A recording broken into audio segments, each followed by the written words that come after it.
How's it going, guys? I'm Aaron from PhoneDog.com, and HTC's One S has already been in the offices for a couple of weeks, at least the global version has, but now the T-Mobile variant is in the house. Here's T-Mobile's version of the HTC One S. It's packing a 1.5 gigahertz dual-core Snapdragon S4 processor, a 4.3-inch Super AMOLED QHD display, an 8-megapixel camera with 1080p HD video recording, and Android 4.0, also known as Ice Cream Sandwich, with HTC Sense version 4. It's a pretty cool device. It's coming soon to T-Mobile, and we're going to take a look at it in the unboxing. But first, some love to Best Buy Mobile for hooking us up with phones like this for use in our One Paw Bandit game, which we turn around and give to you on the site. When you go into Best Buy Mobile, you'll walk out working with your One S. They'll help you set up your email, your web, your contacts. So when you walk out the door, you're good to go at Best Buy Mobile. And also, special thanks to T-Mobile for hooking us up with a review unit. Let's take a look now. HTC One S. Is this the ultimate Android device to get on T-Mobile? We'll find out in the unboxing, which starts right now. So we've seen the global version, but now the T-Mobile version is finally in the house. Here's the HTC One S. It's coming soon to T-Mobile. I'll get the official pricing for you, but as of right now, if you're watching this, the embargo just lifted, and we can talk about it now. So it's got a Qualcomm Snapdragon S4 processor, so dual-core 1.5 gigahertz processor in this bad boy, 4.3-inch Super AMOLED QHD display, same stuff there, and then you've got 16 gigabytes of internal storage, 7.99 millimeters thin Beats audio, 8-megapixel camera with 1080p HD video recording, and of course Android 4.0 with Android 4.0 known as Ice Cream Sandwich, I should say, with HTC Sense version 4. But let's get a listen at this sticker and see if it has appeal to it. Nah, it's pretty boring.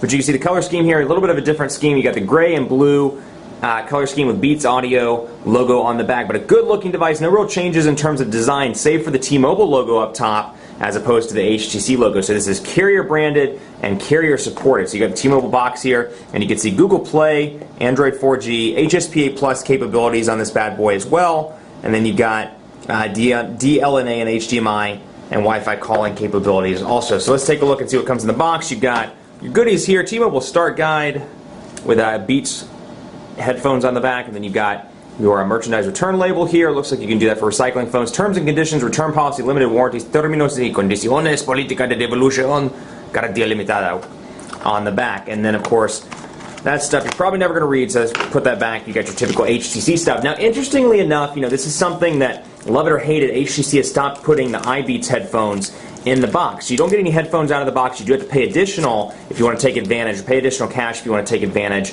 of that Beats audio integration, as opposed to just using a standard pair of earbuds. I don't really know why I pulled that out, because I don't really need the cable. But you got your AC adapter module here in the box, along with your USB cable, which is right there, and typical HTC cornstarch bags, which are biodegradable and eco-friendly.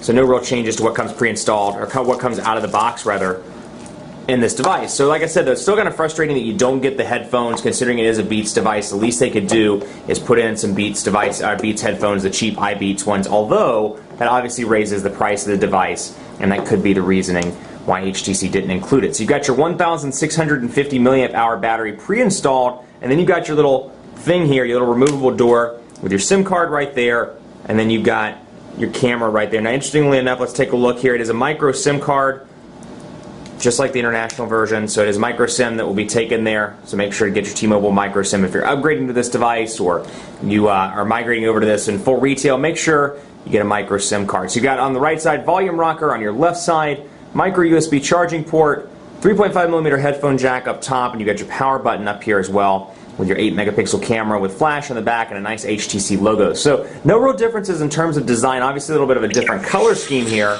And of course there's your Android logo, and then T-Mobile, and your buttons down here at the bottom. You get a back button, a home button, and then a recent applications button. So the menu button has been integrated in to Ice Cream Sandwich and HTC Sense version 4. So One S loading up right now with Beats Audio. And it's a beautiful device. I think 4.3 inches is great for a lot of people. It's still pocketable. It's not as big as the One X, which is coming to AT&T soon. And then it's still much, much smaller than the Galaxy Note, which is still a very popular device, but obviously fits a niche clientele. It fits, people that have trouble seeing, or people that want something kind of a tablet combination. Man, there we go. We're loading up right now. T-Mobile coming into play, and you're going to see welcome to T-Mobile. We're glad to be here, guys. Glad to be here.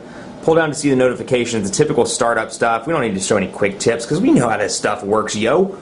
We'll take a look here, and you've got kind of the same setup. 7 home screens here, and you can see that the little bar is shifting around as I shift between these home screens. I'm going to go ahead and come in here and kick the brightness up a little bit while we're talking about this. Same shortcuts here. You've got Play Store up here, your menu button, your search button, all up there at the top, along with frequent and downloads here at the bottom, so you can easily access those applications that mean the most to you. So we'll come over here and take a look, settings, and let's turn up the brightness. And you can see same kind of settings look here, a little bit different than stock ice cream sandwich, but the same as the One X and the One S that we've already reviewed, the global versions of both devices. So we'll come into display, let's kick up that brightness here so we can really see it and take advantage of that Super AMOLED QHD display. So you can see same icons here, same look and feel, T-Mobile network indicator, clear in settings of course, and you got your text messaging as well. So I can come in here and add text. You can see the HTC Sense keyboard has changed a little bit. We've got a little tutorial there if we want to choose on how to quickly enter text, but I can say the Quick Brown Fox is happy to be awake this Monday.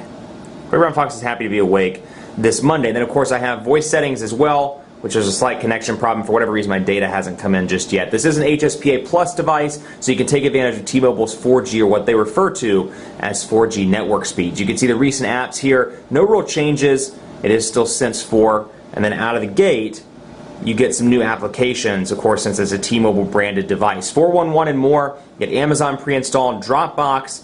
You get GameBase, and then of course the Google integration, which we talked about before, Google Plus and Google Plus Messenger. But you get Lookout Security, T-Mobile Mobile Hotspot, More for Me, My T-Mobile, and then T-Mobile Name ID, T-Mobile TV, T-Mobile Mall, Visual Voicemail, Where's My Water, and then Zenio, and then of course Polaris Office and Slacker, and some of these applications that come with other devices out of the gate. But let's go ahead and take a look here, apps for example, and I want to see no apps downloaded, so it looks like, just throwing it out there, it looks like I can't actually uninstall most of the T-Mobile stuff. So keep that in mind. The T-Mobile bloatware is unable to be uninstalled. So if you don't want 411 and more, you don't want T-Mobile Mall, you're kind of out of luck.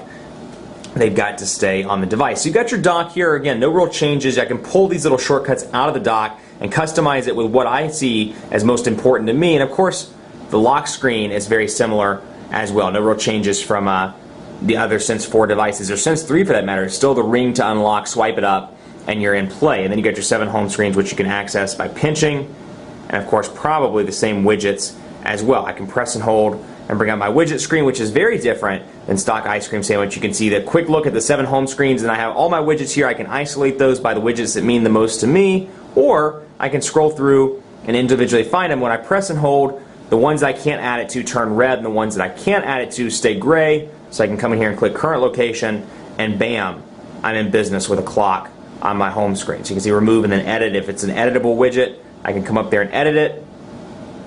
We can come in there and change it to, let's say, Seattle, and we can show the full screen animation. So I can immediately change it like that without actually removing it from the home screen, which is a nice little touch there. Let's take a look. I would take a look at Phone Dog, but actually the data is not coming in for whatever reason. So we'll take a look here quickly at the call, or the dial widget here. So you can see the dial application, you got phone contacts, groups, and call history down here in the bottom. You can easily press and hold and swipe between those. Of course, that 1.5 gigahertz dual-core Snapdragon S4 processor doing a great job in terms of speed. So it's a good looking device. Excited to see this bad boy on T-Mobile, so stay tuned for more coverage of the T-Mobile branded version of the HTC One S on PhoneDog.com. Be sure to like us on Facebook, Facebook.com/PhoneDog. We're always giving away cool stuff. We're just cool to hang out with, so check out the page, Facebook.com/PhoneDog, and on Google at gplus.to/PhoneDog. Hit me up on Twitter as well, PhoneDog_Aaron. Let me know if you're going to get this device, or if you're stuck on another device, maybe the Amaze 4G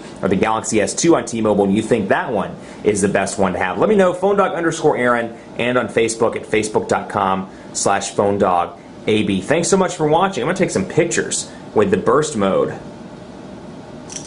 Bam. Thanks so much for watching, and as always, we'll see you next time.